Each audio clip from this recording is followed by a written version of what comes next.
हाँ तो प्यारे बच्चों, कैसे हैं आप लोग। उम्मीद करता हूँ कि आप लोग अच्छे होंगे बढ़िया से। और ईश्वर से हमारी कामना है कि आप लोग ऐसे ही अच्छे रहें, स्वस्थ रहें, मस्त रहें और मन लगाकर पढ़ाई करते रहें और उस मुकाम पर पहुँचें कि आपके माता पिता का सर गर्व से ऊंचा हो। ठीक है, तो आप लोगों से रिक्वेस्ट है, अगर आप लोग इस चैनल पर नए आए हैं तो कृपया इस चैनल को सब्सक्राइब कर दीजिएगा। और जितने भी आप लोग क्लास से जुड़ गए हैं, जितने भी छात्र इस क्लास से जुड़ गए हैं, आप लोग अधिक से अधिक अपने दोस्तों के पास, नए छात्रों के पास जल्दी से जल्दी इस वीडियो को शेयर कर दीजिए ताकि अधिक से अधिक छात्र जुड़ सकें। ठीक है, आज हम लोग पढ़ने वाले हैं हिंदी काव्य खंड का पहला पाठ। तो आप लोग समझ गए होंगे कि आज का ये जो क्लास है कितना महत्वपूर्ण होने वाला है, क्योंकि जो काव्य खंड है वो समझने में थोड़ा कठिन होता है, जल्दी हम लोग को समझ में आता नहीं। तो आज हम लोग काव्य खंड का पहला चैप्टर ही स्टार्ट कर रहे हैं, तो समझ लीजिए कितना महत्वपूर्ण है। महत्वपूर्ण तो है आप लोगों के लिए। तो इसका पूरा अर्थ के साथ अर्थ भी पढ़ेंगे, उसकी व्याख्या भी पढ़ते चलेंगे और सबसे मोस्ट इंपॉर्टेंट बात कवि के परिचय, कवि के बारे में परिचय भी हम लोग पढ़ते चलेंगे। तो चलिए इस वीडियो को स्टार्ट करते हैं बिना देर के। सबसे पहले आप लोग बताइए कि हिंदी काव्य खंड का जो पहला पाठ है, हिंदी काव्य खंड का जो पहला पाठ है उसका नाम क्या है। हिंदी काव्य खंड का जो पहला पाठ है उसका नाम क्या है, उसका नाम क्या है बताइए। राम नाम बिनु बिरथे जग जनमा। ठीक है, क्या है, राम नाम बिनु बिरथे जग जनमा। किसका लिखा हुआ है, किसकी रचना है ये किसकी रचना है। गुरु नानक साहब। ठीक है, गुरु नानक साहब की ये रचना है, राम नाम बिनु बिरथे जग जन्मा। बहुत ही महत्वपूर्ण पाठ है। अपने जीवन में भी, जीवन की जो सच्चाई है इसका भी इसमें बखान किया गया है, ईश्वर के बारे में बखान किया गया है, गुरु के बारे में बताया गया है। तो ये बहुत ही काफी दिलचस्प रहेगा। आज का यह जो पाठ है काफी दिलचस्प रहेगा। और सबसे पहले हम लोग गुरु नानक साहब के बारे में पढ़ेंगे। क्या पढ़ेंगे इसमें, इनका जन्म कब और कहाँ हुआ था। तो हम आप सबको बता दें कि गुरु नानक साहब का जो जन्म हुआ था वो 1469 ईस्वी में हुआ था। 1469 ईस्वी में हुआ था। आप सबको डेट बता दें, 15 अप्रैल। ठीक है, 15 अप्रैल माना गया है। इसको पूरी तरह से कंफर्म नहीं है, इसको बस एक मान्य लिया गया है, मान्य कर दिया गया है कि अनुमानित, मतलब एक होता है ना कि हम लोग अनुमान लगा रहे हैं कि शायद ऐसा हुआ होगा। ठीक है, तो जो हमारे पूर्वज थे वो उन्होंने अनुमान लगाया कि लगभग 15 अप्रैल, ठीक है ना, अनुमान लगाया कि 15 अप्रैल 1469 को नानक साहब का जन्म हुआ होगा। हालांकि एग्जाम में डरने की कोई बात नहीं है, एग्जाम में जब भी पूछेगा तो आपसे डेट पूछेगा ही नहीं। ऑब्जेक्टिव भी रहेगा तो वहां पर डेट नहीं रहेगा, सिर्फ 1469, मतलब कि क्या रहेगा, सन ईस्वी। क्या रहेगा, सन ईस्वी। बस सन ईस्वी याद रख लेना है, जन्म और मृत्यु का। ठीक है, ये हम आप सबको बता रहे हैं कि ये एक अनुमानित आयु है, अनुमानित जन्म तिथि है, तो इससे घबराने वाली कोई बात नहीं। इनका जन्म 1469 में हुआ था। कहाँ हुआ था, अगर आप सबको याद है तो आप सब जल्दी से जल्दी कमेंट बॉक्स में भर दीजिए इनका जन्म स्थान, नानक साहब का जन्म स्थान कमेंट बॉक्स में भरिए। तलवंडी नामक ग्राम में हुआ था, जिला लाहौर, जो कि अब पाकिस्तान में है। पहले जब हम लोगों का अखंड भारत था तो उस समय वो पाकिस्तान में नहीं था, लेकिन जब भारत और पाकिस्तान का विभाजन हुआ तो उसमें जो पंजाब है दो भागों में बट गया, एक अमृतसर और एक लाहौर। तो वही लाहौर जिले में तलवंडी नामक गांव में गुरु नानक साहब का जन्म हुआ था 1469 ईस्वी में। ठीक है, कोई दिक्कत, हाँ याद करते जाना है, यहीं से याद करते जाना है। इसमें अब ये नहीं है कि अलग से हम लिखवाएंगे याद कराएंगे, बस याद करते चलो, लिखते चलो, समझते चलो। चलिए, ये तो हो गया जन्म और जन्म स्थान। अब बताइए इनके इनके पिता का नाम बताइए। गुरु नानक साहब के पिता का नाम, पिता का नाम क्या था? कालू चंद खत्री। क्या था? कालू चंद खत्री। गुरु नानक साहब के पिताजी का नाम कालू चंद खत्री था। इनके माता का नाम, इनके माता का नाम तृप्ता था। ठीक है, क्या था? तृप्ता था। इनकी पत्नी का नाम बताइए, पत्नी का नाम, पत्नी का नाम, पत्नी का नाम सुलक्षणी था। ठीक है, याद रखिएगा, ये जो है ना, ये जितने भी हमने लिखवाए, जितने भी हमने लिखवाए, ये सब इंपॉर्टेंट ऑब्जेक्टिव हैं, इंपॉर्टेंट ऑब्जेक्टिव हैं, ये एग्जाम में पूछा ही जाता है। पिता का नाम कालूचंद खत्री, माता का नाम तृप्ता, और पत्नी का नाम सुलक्षणी था। किसके? किसके पत्नी का नाम? गुरु नानक साहब के। गुरु नानक साहब के पत्नी का नाम सुलक्षणी था, माता का नाम तृप्ता था, पिता का नाम कालूचंद खत्री था। याद हो गया सबको? याद हो गया? बिल्कुल, यस लिख के कमेंट बॉक्स भर दो। ठीक है, अब बताइए एक मोस्ट इंपॉर्टेंट बात, इनकी रचनाएं कौन कौन सी हैं? इनकी रचनाएं कौन कौन सी है? सबसे जो मोस्ट इंपॉर्टेंट रचना है इनकी, जपू जी। क्या है? जपू जी। एक जपू जी है, एक आशा दीवार है। ठीक है, आशा दीवार, और एक सोहिला। ठीक है, सोहिला, आशा दीवार, सोहिला, जपू जी, ये सब क्या है? इनकी प्रमुख रचनाएं हैं, गुरु नानक साहब की प्रमुख रचनाएं हैं। और इनकी सभी रचनाओं का संग्रह किसने किया? सिखों के पांचवें गुरु। अब बताइए सिखों के पांचवें गुरु कौन थे? सिखों के पांचवें गुरु कौन थे? याद है तो आप लोग कमेंट कीजिए। गुरु अर्जुन देव। कौन थे? गुरु अर्जुन देव। गुरु अर्जुन देव जो थे सिखों के पांचवें गुरु थे, और इन्होंने ही क्या किया? नानक साहब के सभी रचनाओं का संग्रह 1604 ईस्वी में, कब? 1604 ईस्वी में, ठीक है, संग्रह किया। और उस संग्रह का नाम क्या है? गुरु ग्रंथ साहिब। गुरु ग्रंथ साहिब के नाम से वह प्रसिद्ध है। अब ऑब्जेक्टिव पूछा जा सकता है कि सिखों के पांचवें गुरु कौन है? सिखों के पांचवें गुरु गुरु अर्जुन देव थे। ठीक है, और सिखों के पहले गुरु, सिखों के पहले गुरु कौन? गुरु नानक साहब। गुरु नानक साहब ने सिख धर्म की शुरुआत की थी, मतलब सिख धर्म का प्रवर्तन किया था। ठीक है, याद रखिएगा, ये सब ऑब्जेक्टिव क्वेश्चंस हैं। आइए स्टार्ट करते हैं, ये सब तो आप लोग जान गए होंगे।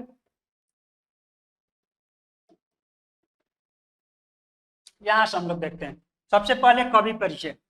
कवि के बारे में हम लोग जान लेते हैं, हालांकि जितना हम बताए हैं उतना तो आप लोगों के लिए काफी है, काफी है उतना।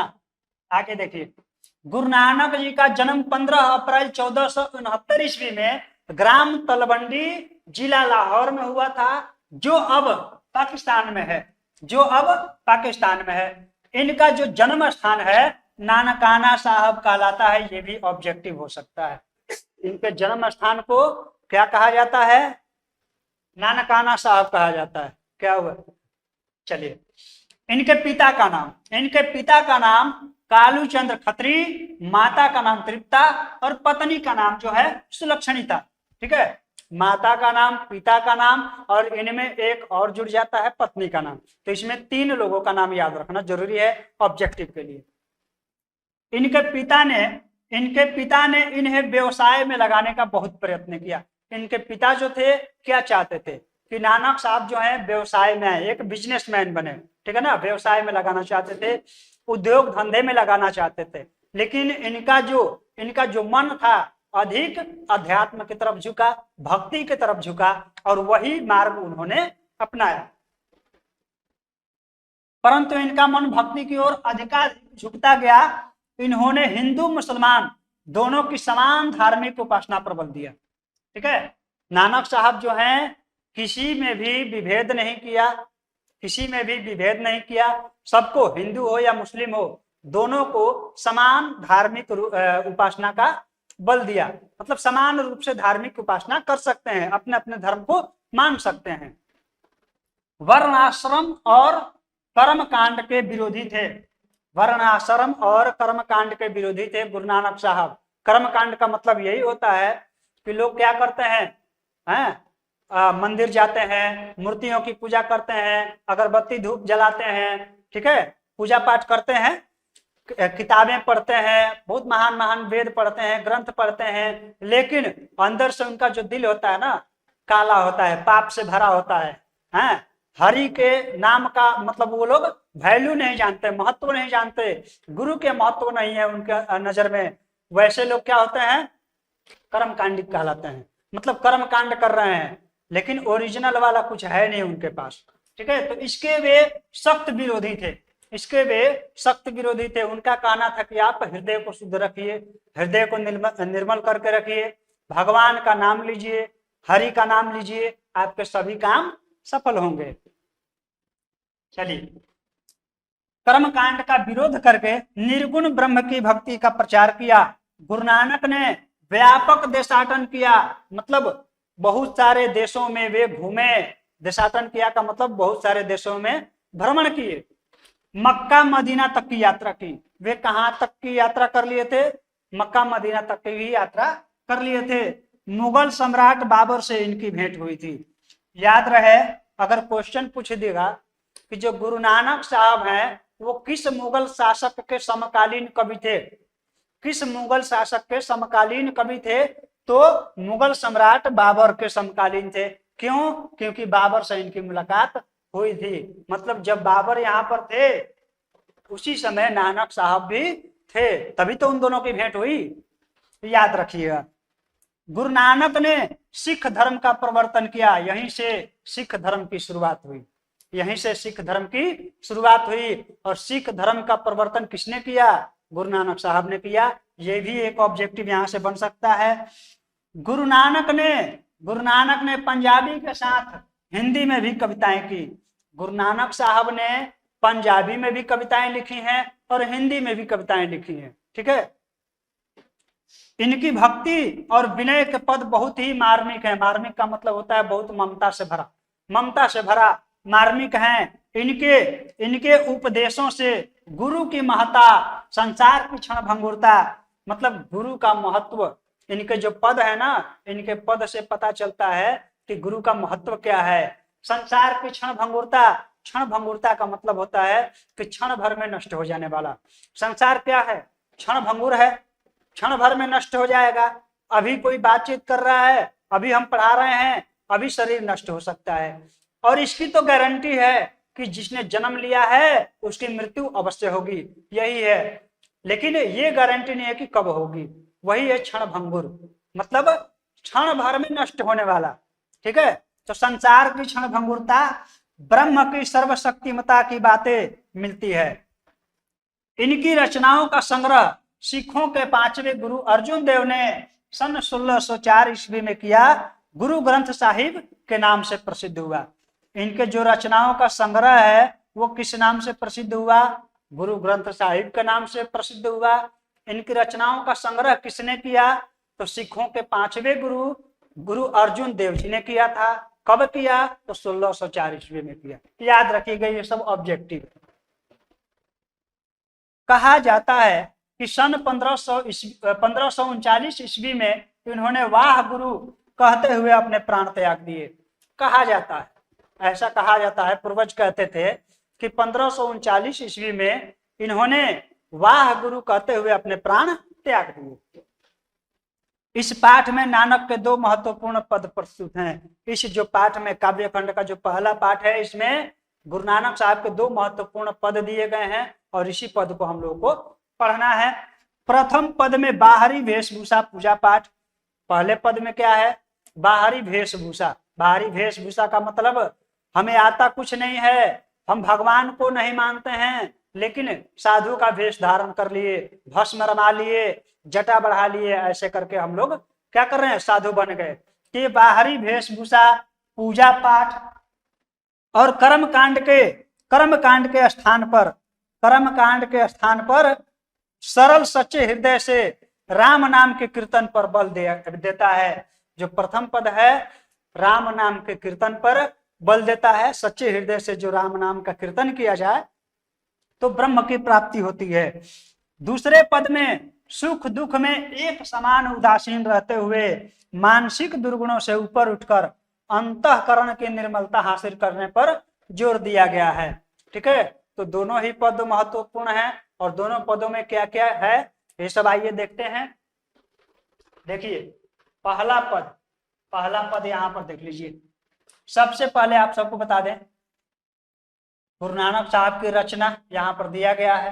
देखिए गुरु नानक साहब की रचनाएं कौन कौन सी हैं? जपू जी, आशा दीवार, रहीरास और सोहिला, ये चार इनकी जो हैं प्रमुख रचनाएं हैं। गुरु नानक साहब की चार प्रमुख रचनाएं हैं। कौन कौन?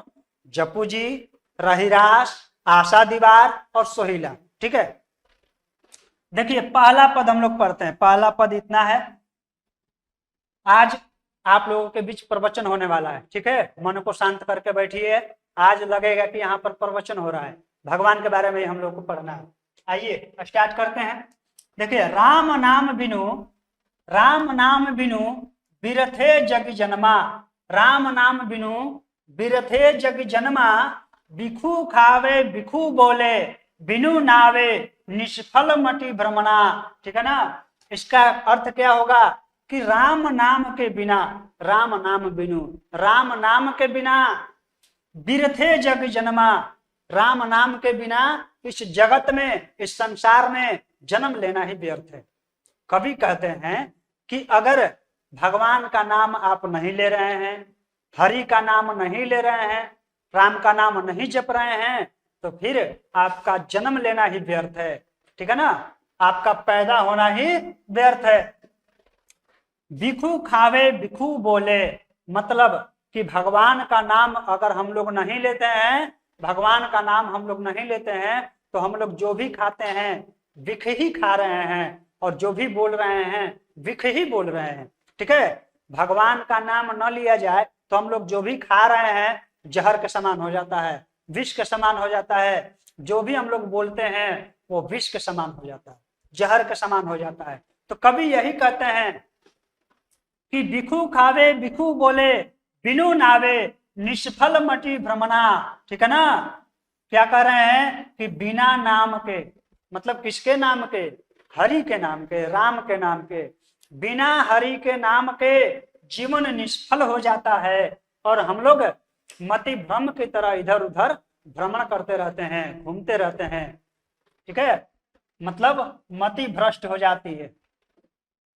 पुस्तक पाठ व्याकरण बखान संध्या कर्म निकाल करे, मतलब कि पुस्तक का पाठ कर रहे हैं, व्याकरण का बखान कर रहे हैं। संध्या कर्म शाम के समय में या सुबह के समय में हम लोग क्या करते हैं? दीप जलाते हैं, अगरबत्ती जलाते हैं, मंदिर जाते हैं, मूर्ति की पूजा करते हैं। ठीक है ना, ये सब क्या है? इस सब से कुछ होने वाला नहीं है। ब्रह्म की प्राप्ति जो है इससे नहीं होगा। ये सब किस कैटेगरी में आ जाएंगे? कर्म कांड में। और इसी का विरोध गुरु नानक साहब ने किया है। बिनु गुरु शब्द मुक्ति कहाँ, बिनु गुरु शब्द मुक्ति कहाँ। गुरु शब्द का मतलब होता है गुरु का उपदेश, गुरु का उपदेश। ठीक है ना, गुरु शब्द का मतलब यही है इस लाइन में, गुरु का उपदेश। मतलब कि बिना गुरु के उपदेश का प्राणी की मुक्ति कहाँ है? बिना गुरु के उपदेश के प्राणी को मुक्ति नहीं मिल सकती है। कवि ने कहा है राम नाम बिनु अरुझि मरे, राम नाम के बिना, भगवान के नाम के बिना इस संसार रूपी माया जाल में है, इस माया जाल में लोग उलझ के रह जाते हैं, उलझ कर मर जाते हैं। दंड कमंडल शिखा सुत धोती, दंड कमंडल देखे हैं ना आप लोग, बहुत सारे साधु लोगों को देखिएगा तो एक दंड लिए रहते हैं, डंडा टाइप एक दंड लिए रहते हैं, कमंडल लिए रहते हैं।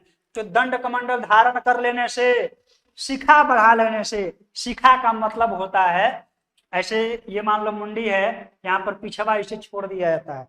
हाँ, हम लोग बिहार में उसे चुरखी बोलते हैं, आप लोग के यहाँ पता नहीं क्या बोला जाता है, उसे चुरखी बोला जाता है। उसी को कभी शिखा बोल रहे हैं। ठीक है ना, शिखा चुरखी मतलब कि दंड कमंडल धारण कर लेने से, चुरखी छोड़ देने से। सूत का मतलब होता है जनेऊ, जनेऊ धारण कर लेने से, धोती पहन लेने से, और तीर्थ गवनु अति भ्रमणु करे, जगह जगह तीर्थ धाम घूमने से कुछ होने वाला नहीं है, हैं? भगवान की प्राप्ति वैसे नहीं होने वाली है।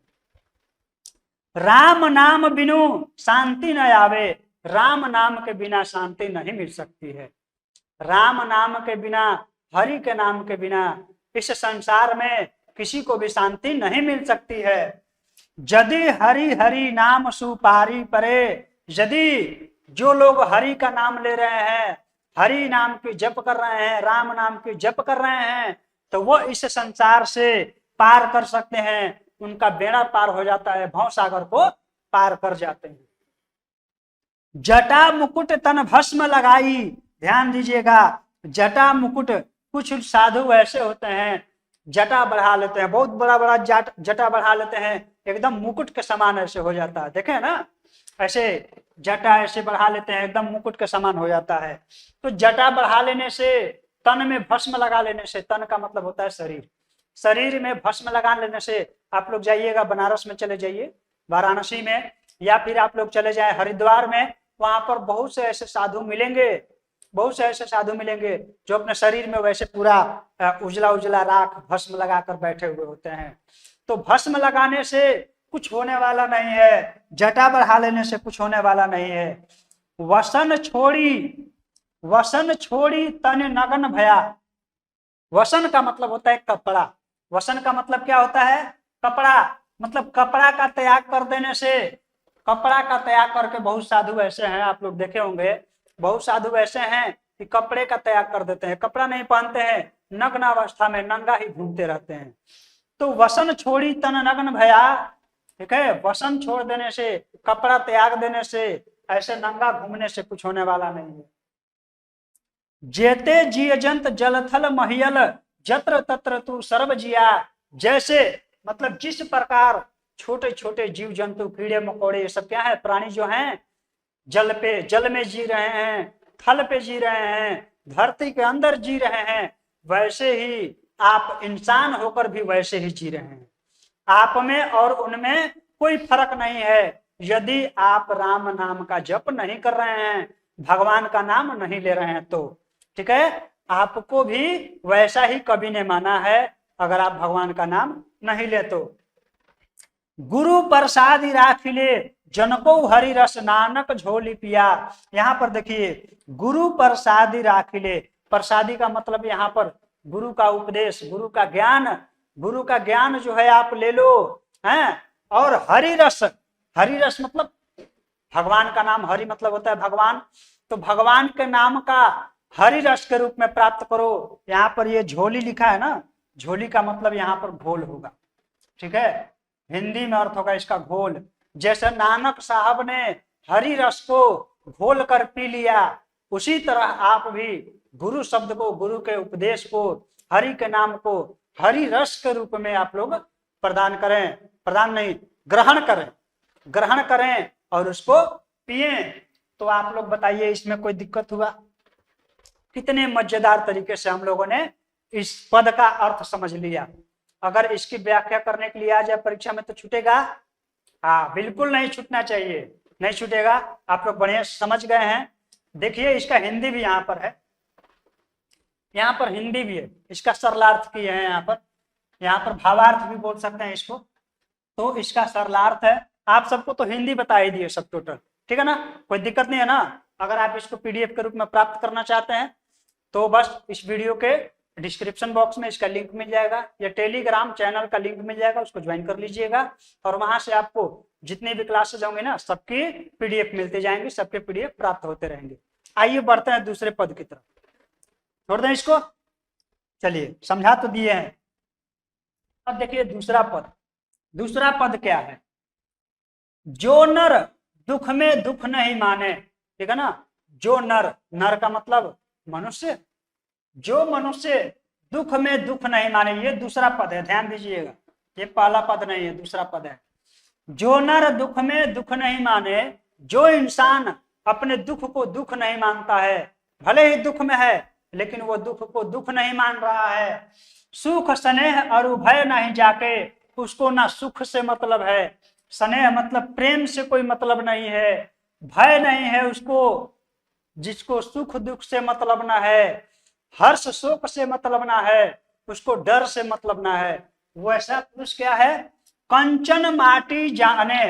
कंचन माटी जाने, कंचन का मतलब होता है सोना, स्वर्ण, सोना। सोना को जो मिट्टी समझ रहा है, जो इंसान, जो मनुष्य सोना को भी मिट्टी समझे, दुख में दुख को नहीं माने, सुख दुख को न माने, डर को न माने, ठीक है, ना ही निंदा ना ही स्तुति जाके, ना किसी की वह निंदा करे। निंदा मतलब होता है शिकायत करना, ठीक है, चुगली करना, ठीक है। तो ना किसी की निंदा करे और ना ही किसी की स्तुति। लोभ मोह अभिमाना, ना उस व्यक्ति के अंदर लोभ हो, ना उसके अंदर मोह हो, ठीक है ना। लोभ हो, लालच, मोह कुछ भी नहीं है उसमें, और ना ही उसमें अभिमान है। हर्ष शोकते रहे नियारो। जो हर्ष मतलब होता है हर्ष, हर्ष यहाँ पर कहा गया है, हर्ष मतलब होता है खुशी, ठीक है ना। हर्ष और शोक मतलब होता है दुखी।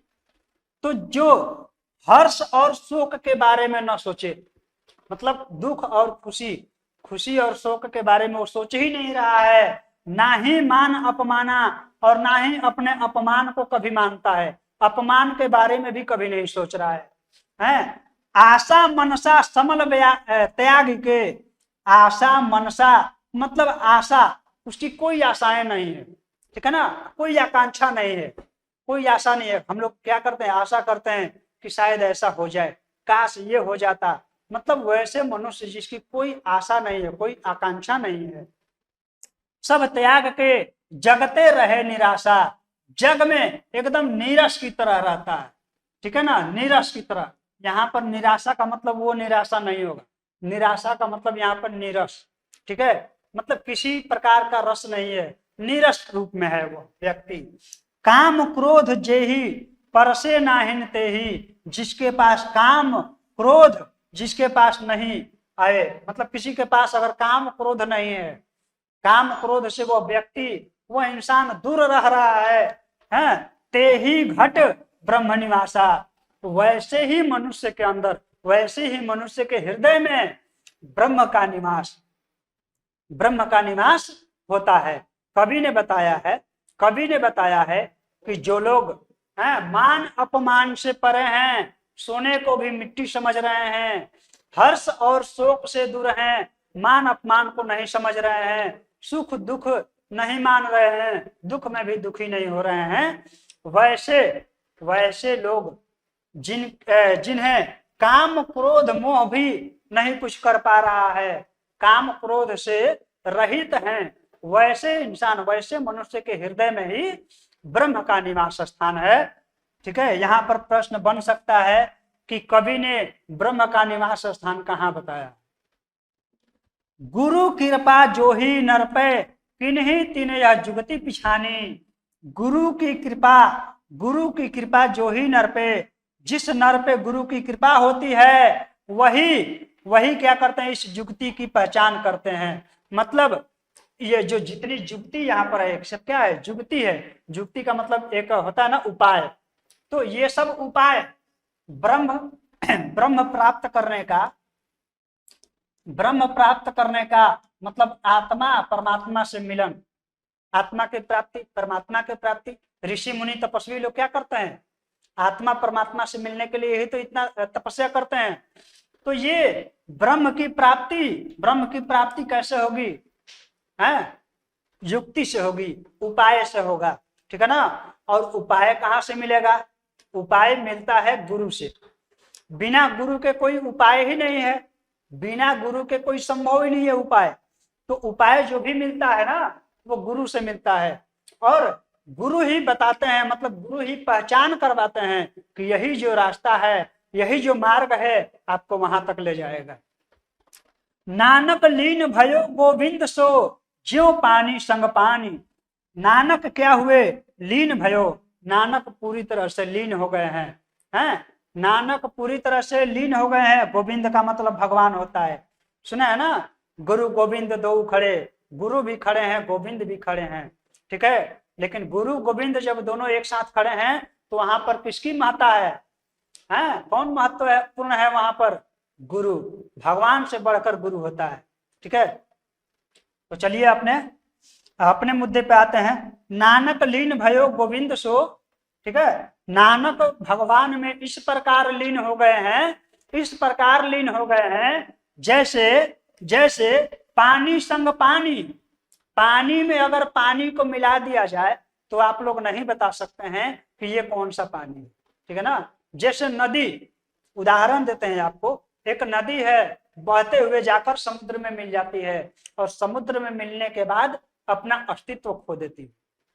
अब समुद्र में मिलने के बाद वो समुद्र हो गई, नदी नहीं रही, समुद्र हो गई और उसके पानी में इस तरह घुल मिल जाती है कि कोई भी कहेगा, आप भी जाइएगा तो कहिएगा ये समुद्र का पानी है, आप ये नहीं कहिएगा कि ये नदी का पानी है। तो इस प्रकार लीन हो गए हैं नानक, जैसे पानी में पानी मिल जाता है। अब बताइए कोई दिक्कत हुआ इस पद में? बहुत ही आसान शब्दों में हमने समझ लिया। कितने मजेदार तरीके से हमने समझ लिया, किसी प्रकार की कोई दिक्कत नहीं। इसका भी अगर हिंदी चाहिए तो हिंदी यहाँ पर आप सबको दिया गया है। हिंदी आप लोग यहाँ से आप लोग स्क्रीनशॉट भी ले सकते हैं या फिर पीडीएफ भी डाउनलोड कर सकते हैं, ठीक है। स्क्रीनशॉट ले लीजिए। चलिए आप लोग पीडीएफ भी डाउनलोड कर लीजिएगा। अब इसका हिंदी क्या बताना, टोटल तो बता ही दिया हिंदी, बस वही यहाँ पर सजाकर लिख दिया गया। तो चलिए ये रहा काव्य खंड का पहला पाठ और उम्मीद करते हैं कि आप सभी लोग समझ गए होंगे। अगर पीडीएफ आप लोग चाहते हैं तो टेलीग्राम चैनल जल्द से जल्द और जरूर से जरूर ज्वाइन कर लीजिए। आपको सभी क्लासेस के पीडीएफ जो हैं प्राप्त होते रहेंगे और इस क्लास को अधिक से अधिक शेयर कर दीजिए अपने दोस्तों के पास, अपने सहपाठियों के पास, ठीक है ना, ताकि जितने भी छात्र जो हैं आगामी परीक्षा 2024 की तैयारी कर रहे हैं सभी का स्कोर कितना 95 प्लस, कितना 95 प्लस हो सके। तो चलिए मिलते हैं अगले क्लास में एक नए चैप्टर के साथ, अलग चैप्टर के साथ, और वहां पे अलग क्लास हम लोग करेंगे। देखते हैं अगर एक चैप्टर हो ही गया है ये बुक से तो अगला चैप्टर हम उम्मीद है कि व्याकरण लेकर के आएंगे, ठीक है। मिलते हैं अगले क्लास में, तब तक के लिए धन्यवाद, जय हिंद।